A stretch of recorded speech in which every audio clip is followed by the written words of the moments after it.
रोहिणीताई, मला आता तुमच्याकडे यायचंय की सध्या होणार सून मी तर खूप गाजतंय. हो. एवढी मोठी मालिका सांभाळायची, त्यानंतर हे नाटकही करायचं, ही सगळी तारेवरची कसरत तुम्ही कशी सांभाळता? आमच्या प्रोड्युसर्सच्या हेल्पने. म्हणजे अजूनही बॅकस्टेजला तिसरी घंटा झाली की जो पोटात गोळा येतो तो खरं म्हणजे मला हवा हवासा वाटतो आणि तो त्याच्यासाठी मी नाटक करते असं वाटतं मला. खरं म्हणजे आत्ता मला एक जस्ट पटकन दिवशी रिअलाईज झालं, आम्ही जगतो बेफाम हे जवळजवळ एक 15-18 वर्षापूर्वीचं नाटक, जिथे मला वाटतं ते संजयचं पहिलं व्यावसायिक नाटक होतं. ते नाटक त्याच्यानंतर मी व्यावसायिक रंगभूमीवर नाटकच नाही केलं आणि ते आज या मंचावर परत संजय सुपरस्टार झाल्यानंतर त्याच्याबरोबर आहे. क्या बात आहे. प्रत्येक प्रयोगाला असाच रिस्पॉन्स आलेला आहे की हे आजचं नाटक आहे आणि हा विषय कधीतरी कोणीतरी सांगायला हवा होता. वा वा वा. आशिष, तुमचे फॅन्स तुम्हाला नाटकाच्या वेळेला भेटत असतील तर त्यांची काय रिॲक्शन असते? एक मस्त रिॲक्शन अशी मला मिळालेली की मुक्ताला आम्ही स्वप्नील बरोबर पाहिले, हां, मुक्ताला आम्ही उमेश बरोबर पाहिले, पण तुमच्याबरोबर पण पाहताना खूप बरं वाटतं. मला संजय सर तुम्हाला विचारायचं आहे की अनेक सिनेमे, अनेक नाटकं, खूप फॅन्स भेटत असतील, तर असे फॅन्स भेटतात का हो तुम्हाला काही गमतीदार? त्याचा एखादा किस्सा आम्हाला सांगितलं तर. एक पुण्याला शूटिंग चाललं होतं माझं. एक शिक्षक आपल्या मुलांना घेऊन आला होता बघायला. त्याला काही करून मला भेटायचं होतं. तो आला, मिठी वगैरे मारली, सगळ्यांशी ओळख करून दिली आणि नंतर जाताना एक फक्त माझं तुम्ही पूर्ण कराल का? बोललो काय काय हवं आहे? नाही बघा प्लीज, नाही म्हणायचं नाही. बरं माग म्हणा. काय नाही, मला तुमचा किस घ्यायचा आहे. किस म्हणजे किस घ्यायचा आहे. मी फार फॅन आहे. म्हटलं नको रे बाबा, अरे मला टीव्ही आहे मी सांगितलं. तर तो त्याच्यावर म्हणाला तुमच्याकडून टीव्ही झाला तरी चालेल मला, पण मला किस घ्यायचा.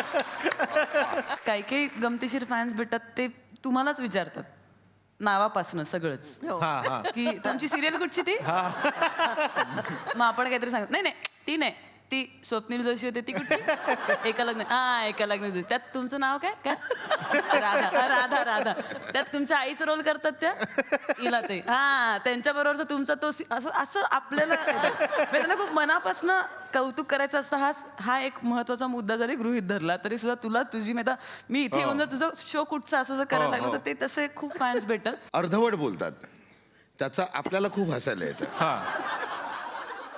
आम्ही तुमचं नेहमी पाहतो, नेहमी बघतो, आम्हाला आवडतं.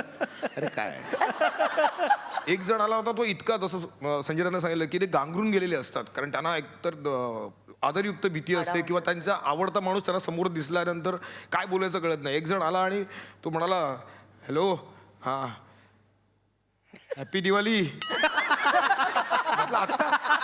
काही संबंध नव्हता. फॅन्स खूप क्रिएटिव्ह असतात. आता एक आठवलं किस्सा. आता बरं, वा. हा संजय नार्वेकर आणि मी एक मुलगी आहे. मुलगी म्हणजे लग्न झालं बाई. तू बरा आहे तर तू संजय म्हणून काय करशील? आणि जरा पुढे जा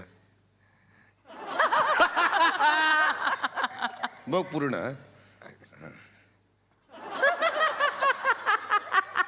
मग सही देऊ का वगैरे असं. सही हवे.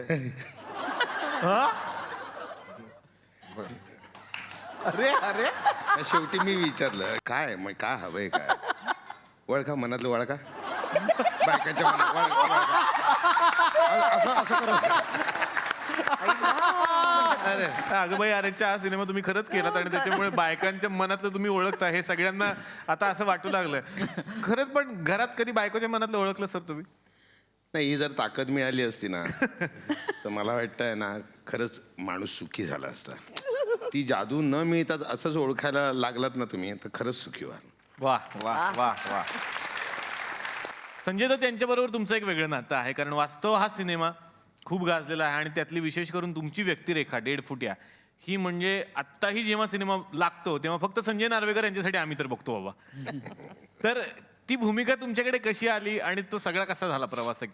जेव्हा हा सिनेमा करायचा ठरला आणि मग प्रोड्युसर्सला सांगितलं की ये 1.5 फुटा के लिए एक मराठी स्टेज पर अभी उनका ऑल द बेस्ट चालू है, वो एक लड़का मेरे दिमाग में.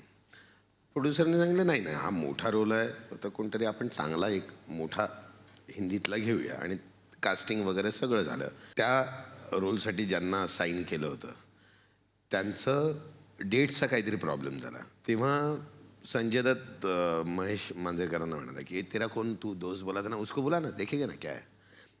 आता मेन हिरोज जेव्हा म्हणतो प्रोड्युसर समोर उसको बोला देखेंगे, आणि मी गेलो तेव्हा इसको दिलो करो फायनल. दुसऱ्या दिवशी शूटिंग, पहिला शॉट, मी उभा राहिलो, त्यानंतर चालू होतं आणि नंतर बाबाने असं माझ्याकडे बघितलं, इधर जरा सॉफ्ट करून मी सांगतो काय बोललं ते.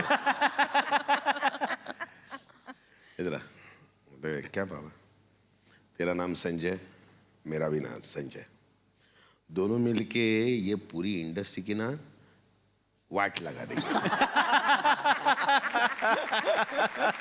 म्हणजे दोघांचा वाटा आहे मी म्हणतो त्यात, एक महेश मांजरेकर आणि एक संजय दत्त. मला मुक्ता तुमच्याकडे यायचं आहे. तुम्ही फार उत्तम कवयित्री आहात असं मला कुठून तरी कळलेलं आहे. तुम्ही कविता पण लिहिता. तर मुक्ताची एखादी छानशी कविता जर आम्हाला आज ऐकायला मिळाली तर खरंच मजा येईल. सावली विषयीची कविता आहे की मी एकदा माझ्या सावलीला सांगितलं जा तू ही सुट्टी घे काही दिवस. सतत धावत राहतेस माझ्याबरोबर, कधी माझ्या मागे कधी माझ्या पुढे. आपल्या दोघींचाही जरा ओव्हरटाईम झालाय. तुला खरं सांगू का, मला तुझ्याबरोबर असण्याचाही कंटाळा आलाय.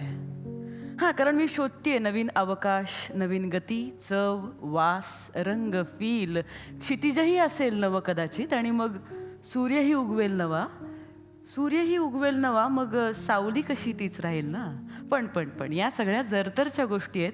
म्हणून म्हणते जाऊ नकोस निघून, थोडीशी सुट्टी घे, कारण माझा शोध चालू आहे. क्या बात है, क्या बात है. एक व्यक्ती अंकुर जो इकडे बसलेला आहे, जेवढा शांत बसला तेवढा शांत आहे खरा. एक किस्सा आहे माझा, म्हणजे तसे भरपूर किस्से आहेत. अमरावती विद्यापीठात मी शिकत होतो. तिथे शेअर रिक्षा असतात. असेच बसलेले होते, 3 मुली होत्या आणि एक कपल होतं. त्यात मी बसलो, तर असा मी बाजूला बसलोला, त्रास होत होता थोडासा असा. त्यात 3 मुली म्हणाल्यात, तू एक काम कर, इकडं मांडीवर येऊन बस म्हणे.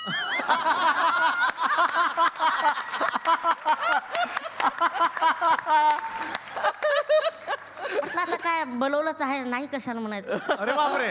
बसलो मी आणि मग थोडा वेळ पंचवटी गेली. नंतर मी उतरलोच नाही. त्याचं स्टेशन येऊन गेलं तरी उतरला नाही तो. मी उतरलोच नाही हे महत्वाचं. कुठे चाललास म्हणे. म्हटलं विद्यापीठात. विद्यापीठात काय करतो. रिहर्सलसाठी. कोणत्या वर्गात आहेस. MA second year. एक काम कर, तिथं जागा झाली म्हणे, तिथे बस.